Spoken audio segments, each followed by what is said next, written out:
आज ही हमने habeas corpus की एक एप्लीकेशन फ़ाइल की है, पिटिशन फ़ाइल की है 491 CRPC और 199 के तहत, जिसके अंदर बुनियादी तौर पे हमने दरख्वास्त अदालत से ये की है कि चूँकि जो इसमें पिटिशनर्स हैं मेहदी कासमी साहब और फ़ाहिमा कासमी साहिबा वालदैन बच्ची के, उनकी बच्ची वापस वालदैन के घर आना चाहती है।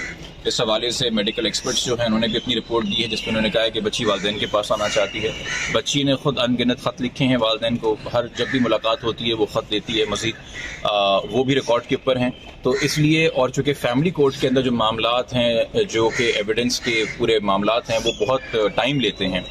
तो इस चीज़ को देखते हुए कि एक लेथार्जी है हमारे लीगल सिस्टम में इनहेरेंट, और बच्ची के एजुकेशन लॉस भी हो रहा है, फिजिकल मेंटल हेल्थ का भी लॉस हो रहा है, तो एक जुरिस्डिक्शन है इस अदालत के पास कि बच्ची की कस्टडी दे सके वालदैन को, तो उसकी बुनियादी तौर पर दरख्वास्त है। और उसके बाद जो मज़ीद प्रेयर ये है कि अगर बच्ची की कस्टडी वालदैन को दी जाती है तो जो ट्रैफिकिंग के लॉज हैं, जिस लॉज के तहत इस केस की समाअत भी हो रही है ट्रायल कोर्ट में, उसमें इस तरह की बच्चियों को उनके घरों पर फिर राउंड द क्लॉक सिक्योरिटी भी दी जाती है। तो वो सेकेंड पार्ट हमारी दरख्वास्त का है कि एक बार अगर बच्ची वालदैन के पास आती है तो जो mandated by law necessary arrangements करने हैं सिक्योरिटी के, जब भी बच्ची को अदालत से घर आना हो या घर से स्कूल जाना हो, और ये इंश्योर करना कि अवॉइड किया जाए कि उसकी उससे मुलाकात या सामना। इस हवाले से फिर हमने सेकेंड अपील मांगी, रेमेडी मांगी है। अभी जहाँ तक बच्ची की कस्टडी की बात है, बच्ची की कस्टडी अदालत ने कॉल की है अपने पास जुम्मे की तारीख को, कि वो बच्ची से दरियाफ्त कर सकें कि वो क्या चाहती है, और फिर उसके बाद अदालत आगे मजीद फैसला करेगी जो बेहतर समझती है। ठीक है। अच्छा, इसमें थोड़ा सा ये बता दें कि जो डिसमिस हुई थी डिस्ट्रिक्ट कोर्ट के अंदर एप्लीकेशन, उसमें क्या था जो जज साहब ने आपसे? देखिए, फैमिली कोर्ट के अंदर हमने अपील की, रिक्वेस्ट फाइल की थी शुरू में, एक तो फाइनल कस्टडी की बच्ची की, उसके साथ हमने एक इंटरिम एप्लीकेशन दी थी, पूरी तौर के ऊपर अरेंजमेंट ये हो कि बच्ची की इंटरिम कस्टडी हमें दी जाए और साथ में मुलाकात अलाउ की जाए। आपको पता है कि मुलाकात तो हमारी अलाउ हो गई, वो भी सिर्फ महीने में 2 बार, मगर इंटरिम कस्टडी हमें नहीं मिली।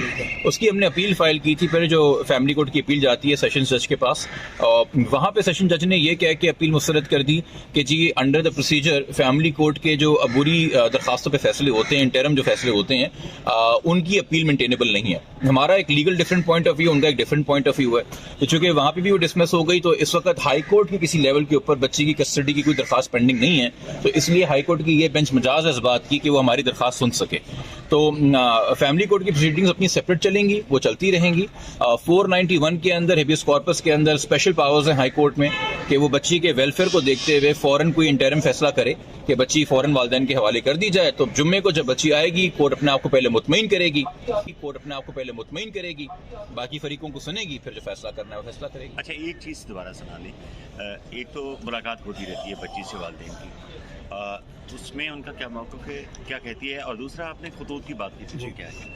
देखिए जी, बच्ची का जो मौक़िफ़ है वो बच्ची ने खुद एक नहीं, एक से ज़ायद खतूत के अंदर लिख के दिया है। वो सारे खतूत जो हैं वो हमने ट्रायल कोर्ट के अंदर भी फाइल किए हुए हैं। उन खतूत को देखने के बाद ही दरअसल, और बच्ची की रजामंदी जानने के बाद ही कि बच्ची अपने माइंड में क्लियर है कि वालिदैन के पास आना चाहती है, जब हमने ट्रायल कोर्ट में दरख्वास्त दी थी कि जी बच्ची हमें वालिदैन को दे दी जाए, तो आपके इल्म में है कि मुल्जिम ने एक झूठ पे मबनी और बदनीयती पे मबनी दरख्वास्त लगाई ट्रायल कोर्ट पे कि उनको ट्रायल कोर्ट पे कॉन्फिडेंस नहीं, भरोसा नहीं है। और एक बहुत गलत बात इस तरह से की कि एक तो उन्होंने दरख्वास्त में झूठ बोला कि जी हमें बच्ची के मेडिकल सर्टिफिकेट की सर्टिफाइड कॉपी नहीं दी जा रही, जबकि 8 दिसंबर को वो सर्टिफाइड कॉपी का ऑर्डर ग्रांट हो गया था, और 10 दिसंबर को ये एप्लीकेशन लगा के 2 दिन बाद ही झूठ बोल रहा है कि जी हमें कॉपी नहीं दी जा रही। तो वो तो on the face of it झूठ है। फिर उन्होंने कहा कि जी आपने नोटिस कर दिया इनकी दरख्वास्त के ऊपर कि ये बच्ची की कस्टडी चाह रहे हैं, तो नोटिस तो हर दरख्वास्त के ऊपर होता है, दोनों फरीकों को सुन के फिर डिसाइड होती है। और फिर उन्होंने कहा कि जी आपने नोटिस के साथ ही जो है बच्ची की कंसेंट भी मंगा ली शेल्टर होम से, तो ये तो बड़ा बायस बिहेवियर है।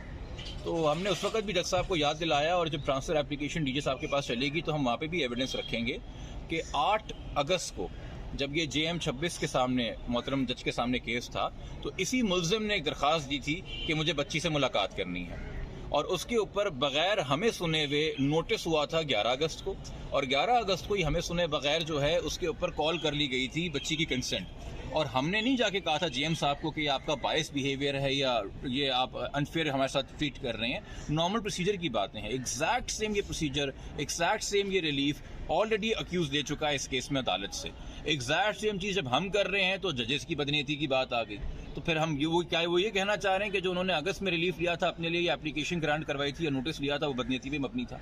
ये सारी बातें खैर ट्रांसफ़र एप्लीकेशन जब सुनी जाएगी, 5 जनवरी को उसकी डेट है, वो वहाँ पे मामला डिसाइड होगा।